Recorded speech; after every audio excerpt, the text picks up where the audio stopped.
Sa una, sa una is yung physical independence po natin. Wala naman din po sa pamilya na po ng mga disability. Tapos yung yung pag kayo lahat ma'am, sa pag may nagkakasakit po sa pamilya niyo po, wala din lahat naman po alam po ang gagawin. Kami-kami lang mag-asawa.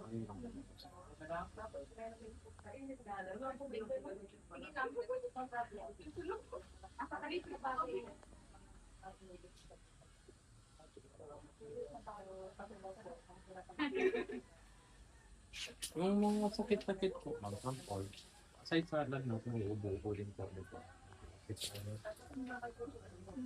Alam niyo din po yung mga alam niyo din po yung mga pamaraan na paano support.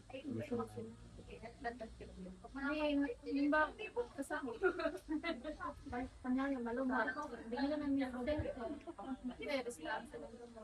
And then, yung sa kumbaga parang siyempre kulang pa rin siya na isa ka din, iinilan na.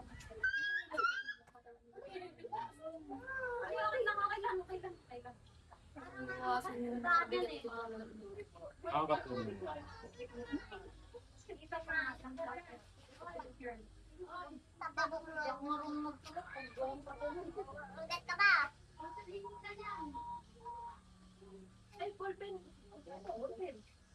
Yung pamilya niya po, in terms of nakakaano din naman.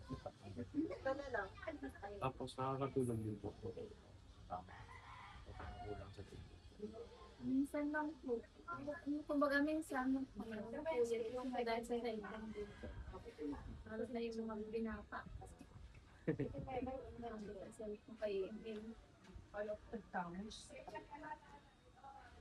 Yung sa ligo, so araw-araw din naman po.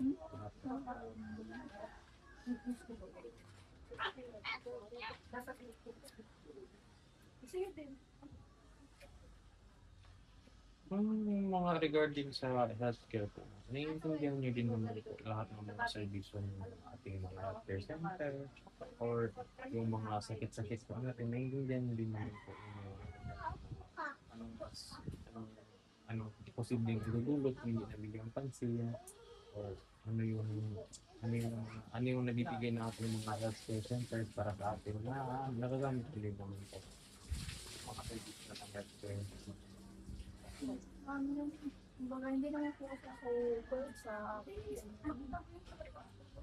ibang sariling trabaho.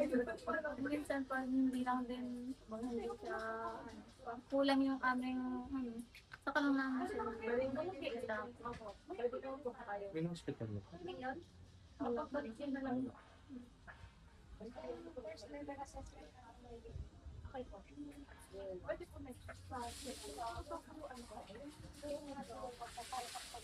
Para sa inyo, ma'am, like example sa mga pamilya mo, pag nagdidil ng emotions, wala naman itong parang example, madaling magabi, paano naman kayo, kalmado naman. Hindi ganun po. Iwasan mo. Sa atin yung pamilya, mas sikali na umabot sa ganun. Yung mga kasi Pero kayo mag-asawa, di ba? ano lang, kumbaga nagkakataon